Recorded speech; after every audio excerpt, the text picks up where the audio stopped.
நம் தேவன் நம்மை கேட்கிறவராய் இருக்கிறார். நம்மை காணுகிற தேவனாய் இருக்கிறார். நம்முடைய பலவீனத்தை அறிந்திருக்கிறவர். நம்முடைய ஆத்மாவை பாதுகாக்கிறவர்.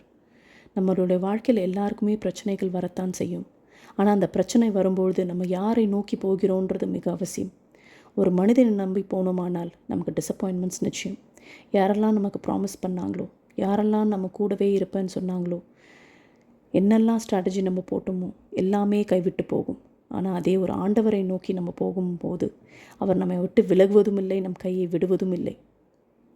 ஜெனசிஸ் 1:26 சொல்லியிருக்கிறபடி அவர் நமக்கு ஃப்ரீ வில்லும் கொடுத்துருக்கிறார். நம்மளுடைய பிரச்சனையிலேருந்து எப்படி வெளிவருதுன்னு நம்மளை எக்விப்பும் பண்ணுறார். இந்த வானத்தையும் பூமியும் படைத்த அவருக்கு நம்முடைய பிரச்சனைகள்லாம் ஒரு தூசி போல. End of the day he wants us to be victorians. Let's rise up and shine.